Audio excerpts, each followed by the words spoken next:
Good evening, everyone. My name is Agoke Abigail Maybe from the Department of Languages, and I'm here to present a collaborative research work on how oral literature and technology helps to preserve culture and history in Nigeria using the Amaseikumor Festival as case study. And I'm here with Dijo Degbelaimi from the Department of Languages. Thank you. Moving on, first question to you is, what is oral literature? Okay, oral literature is a form of literature that is transmitted through the word of the mouth, and it's passed down from generation to generation. According to Akpero, oral literature is a form of literature that is transmitted through the word of mouth, and it's owned by the community. Okay, can you explain that part that is owned by the community? What do you mean by that? Okay, take for instance the Amaseikumor Festival. It's owned by the Baramatu people and the entire nation, Ijaw nation as a whole. Festival, it's not owned by one person, or it's not owned by the king of that kingdom, but it's owned by the Ijaw nation as a whole.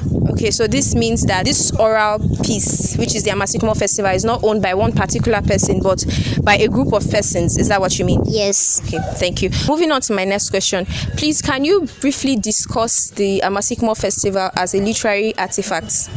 Okay, the Amaseikumor Festival encompasses of all genres of literature, which is the drama, the prose, and the poetry. In the opening of the festival, the master of the ceremony make a long speech, which has to do with narration, and that's one element of prose. And also the use of panegyric words to praise the priestess on her return from the river after a significant ritual. So that's also an element of poetry. And also we can see the element of costumes. Costumes in the festival plays a significant role, because the white in the festival, that's the white costume that the king was putting on, signifies purity, while the gold signifies royalty, while the red signifies blood, also signifies life too.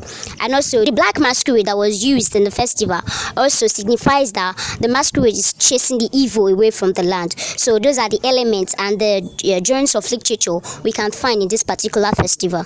Okay, thank you. Is there anything else that can describe the elements of literature in the festival? Okay, we can also see the characters, the different characters that play the different roles in the festival. The character of the priest, and also we can say that everybody that partakes in that particular festival played a particular role. Like the audience, we can say the audience are observatory participants. They were there to clap, like call a response. So that's what I have to say. Okay, thank you very much. In our research topic, we made mention of orality as a means of preserving culture and history. So can you please discuss how orality has helped to preserve the culture of this festival? Through orality, this festival has been passed down through the use of mouth from generation to generation, and the festival is still actively performed in date. The festival has a powerful significance to the culture and tradition of the Baramatu people and the Ijaw nation as a whole. Its relevance still guarantees that this particular festival will still be practiced from generation to come. So this particular festival help the Ijaw people to know that this is their culture and their tradition, their beliefs and norms. Okay, so this means that with the use of orality, this tradition can still be passed down from generations after? Yes. Okay, thank you very much. Okay, going over to the historical aspect of this case study, I'm here with...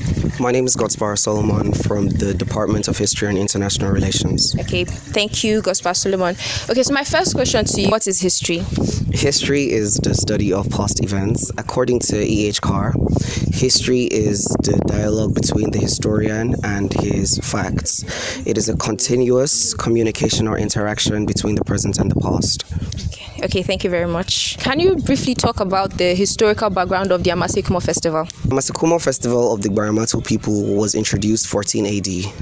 It was introduced as a result of a cleansing process due to a lady who was killed by the ancestors of the Baramatu people with false witch claims. She was said to be a witch at the time, and then she was beheaded. After which, a lot of research was done, and this was found as the cause as to why the Baramatu people were suffering at the time. They couldn't yield anything substantial. There was hardship in the community. There was no progress in the community for a period of time until after this research was made, and it was seen, or it was said to have been the lady that was killed, the innocent lady that was killed. And this was why the people of Baramatu were undergoing such hardship. The term term Amaseikumor means do not pollute the land. The Amaseikumor festival of the Gbaramatu people is a 7 days festival that is held annually, but in the case of pandemics, in reference to the COVID-19, it was held for just 3 days.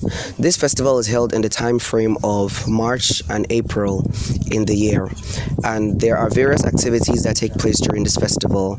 There is the killing and sacrifices of animals. There is the masquerade dance that occurs annually also, purification at the riverbank, tug of war, display of masquerades and wrestling, and other performances. To the last question of this interview, this is a collaborative question to both participants. Okay, so can you briefly tell us how technology has preserved this cultural practice and its history till date? Okay, Mary. Okay, as we say, the internet, which is the technology, is the fastest growing global village that has connected the entire world through the public sphere. The importance of the internet is undermined because it has promoted and spread information, culture, tradition, and lifestyle. Though the tradition, the Amaseikumor festival, has been passed down through the use of mouth from generation to generation, and the internet has played a huge role in capturing wider audience. One of the problems of oral literature is when relaying an oral piece, people intend to input their personal ideas, opinions, and intend to exaggerate the performance. Through the introduction of technology, which is the internet, has helped to give a universal experience or idea of this particular festival, which is the Amaseikumor festival. Going over to Gospel, so can you tell us how computer or technology has helped to preserve the history till date? Technology plays a substantial role in the preservation of history. It encapsulates and cuts across different regions in preservation of history. This goes as far as documentation of information, which is consulted by posterity. These informations are kept safe for future purposes and future research purpose. For example, this collaborative work by the English students and the history students. Also, technology has helped with the dissemination of information. Information is now spread a lot faster or at a wider reach across the world.